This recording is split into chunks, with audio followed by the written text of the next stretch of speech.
돈이 몰리는 곳 명동부테크에 오신 여러분 환영합니다. 오늘도 여러분의 절세를 책임지는 절세미녀입니다. 세금 이지입니다. 저희 오늘 텐션이 너무 낮죠? 이제 긴 연휴를 보내고 오니까 아무래도 네. 이제 출근이 낯서네요. 출근 자체가 챌린지네요. 그래도 우리 네. 본분을 해야죠. 네. 여러분의 그렇죠. 절세를 저희가 책임져야 되잖아요. 네네. 굉장히 관심이 많은 주제입니다. 그래서 많이도 여쭤보시는데, 공동명의. 이게 사실은 클래식 질문이에요. 네. 그래서 저희가 그 사연도 받은 게 있는데, 한번 보시죠. 네, 한번 볼까요?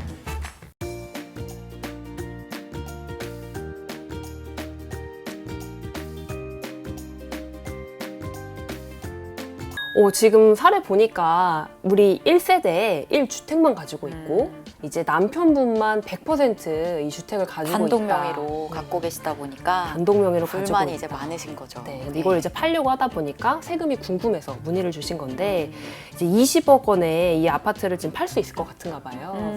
이렇게 되면 만약에 공동 명의였다고 하면 뭐 어떤 혹시 장점이 있을까요? 먼저 이제 장점부터 볼까요?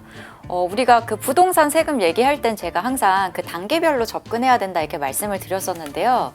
취득세는 사실 공동명의 했을 때 유리한 점은 사실 없습니다. 그렇지만 이제 보유세랑 양도세에서 유리한 부분이 있기 때문에 공동명의가 절세적으로 유리하다 이렇게 얘기를 하는 건데요. 먼저 이제 보유세부터 보시면요. 재산세는 사실은 물건별로 과세하다 보니까 유리한 점이 없지만 종부세를 내는 사람이다 라고 하면 공동명의가 굉장히 유리해집니다. 기본적으로 종부세는 인별로 일정 금액을 넘어가야 내는 세금인데 부부 공동명의라고 하면 인별로 9억, 18억까지는 공제가 가능하기 때문에 9억 공제가 유리할까요? 18억 공제가 유리할까요? 18억. 네, 당연히 18억 공제가 유리하겠죠. 유리하죠. 네, 그래서 일반적으로 공동명의가 유리하다라고 얘기를 합니다. 그리고 또 한 가지, 양도세에서도 공동명의가 유리한 점들이 있는데요. 우리 사연 주신 분 같은 경우에는 12억이 넘어가는 고가주택이다 보니까 내야 되는 세금이 발생을 할 텐데 단독명의였을 때는 이 세금이 한 그래도 1억 정도는 됩니다. 네, 공동명의로 보유하고 있었다라고 하면 이 세금이 한 8,500만 원으로 줄어듭니다. 많이 줄어드는데요? 네, 일단 우리 양도세를 계산할 때 인별로 얻은 양도 차익을 누진과세 하다 보니까 그렇게 되는 건데요. 한 사람한테 누진과세되는 40%보다는 둘로 쪼개게 되면 세율이 38%로 내려오기 때문에 이렇게 세금 차이가 1,500만 원의 절세 효과를 누릴 수가 있게 되는 거죠. 1,500만 원이면 요즘에 그 인테리어 해도 샤시를 바꿀 수가 있더라고요. 지금 인테리어에 꽂혀 계시다 보니까 그쵸, 네, 그쵸. 그렇게 샤시가 엄청 비싸요. 근데 그렇군요. 샤시를 좋은 거 해야지.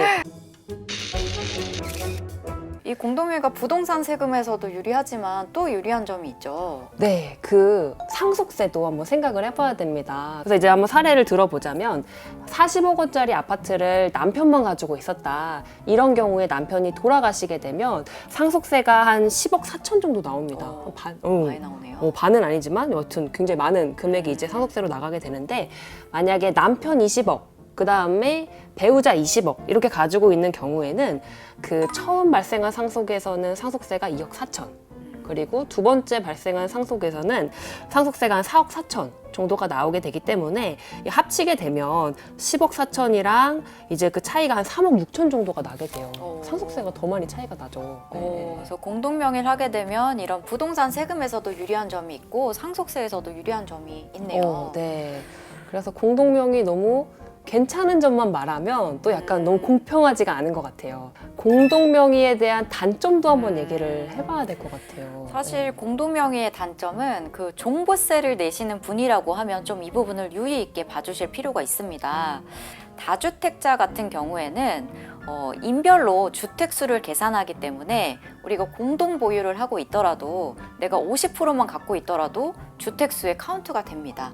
네, 그러다 보니까 주택 수에 따라서 세율이 중과되는 부분에 있어서 공동명의 같은 경우는 주택 수가 늘어나는 그런 케이스를 염두를 해주셔야 된다는 겁니다. 그리고 다주택이 아니다라고 하더라도 1세대 1주택 같은 경우에는 금액 기준으로 조금 나눠서 보셔야 되는데요. 1세대 1주택자 같은 경우에는 특례를 주고 있습니다. 근데 이 특례 적용이 단독 보유일 때만 적용이 가능해요. 무슨 혹시 특례일까요?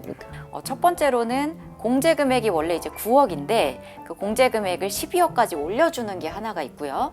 그다음 또 한 가지는 내가 장기로 보유했거나 고령이다 했을 경우에는 내야 될 세금에 세액 공제를 해주는 부분이 있습니다.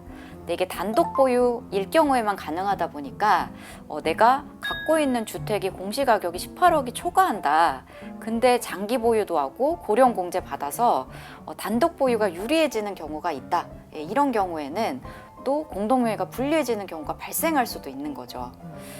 유불리를 비교해보고 특례 적용 신청을 통해서 단독 보유로 내가 신청을 할 수가 있다는 점도 알아두시면 좋을 것 같습니다. 제가 알기로는 이게 9월 16일부터 9월 30일까지 신청이죠. 맞아요. 지금 딱 그 네. 기간에 들어오네요. 그래서 저희가 이 내용을 준비하기를 되게 시기적절하게 하지 않았나. 자화자찬. 자화자찬을.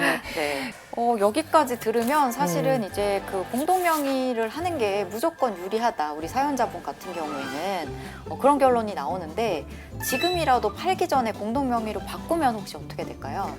그래서 이거 진짜 많이 물어보시잖아요. 그러니까 네. 여러 가지 인터넷에서 찾아보니까 공동명의가 낫겠는데? 하는 생각이 드는데 그럼 지금이라도 내가 가지고 있는 요 아파트를 반절이나 아니면 그거보다 더 많이, 더 적게 배우자한테 떼주면 어떨까? 지금 이렇게 고민하시는 분들이 많아요. 사실 이제 부동산의 명의를 넘길 때는 우리가 고려해야 될 세금이 있습니다.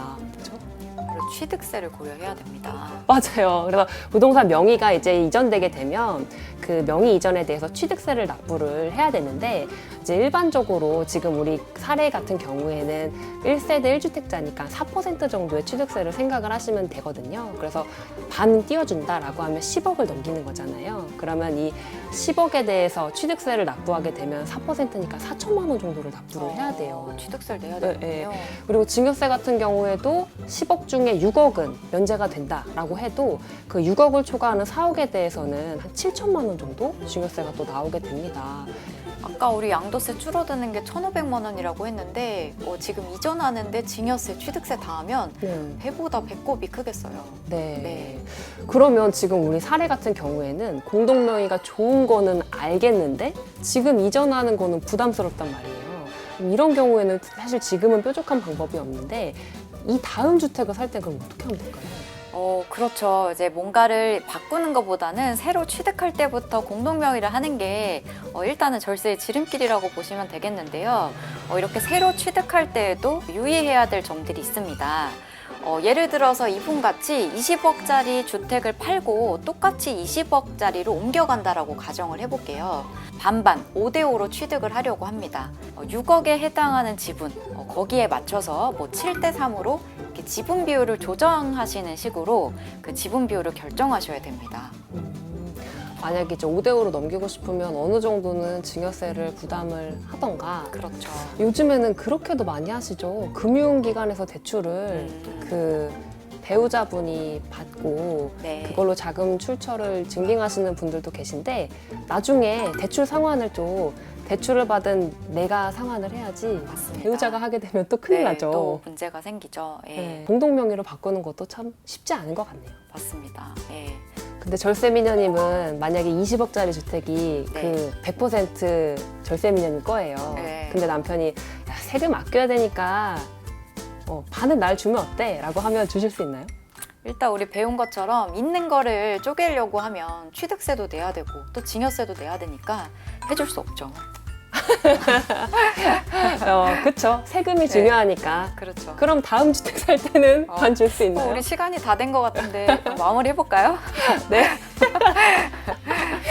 네. 오늘 공동명의에 대해서 네. 절세미녀님의 마지막 그 솔루션까지 네. 시간만 많았으면 들었을 텐데 너무 아쉬워요. 네. 급 마무리를 해보도록 아, 하겠습니다. 네. 오늘도 세금 꿀팁은 명동 부테크로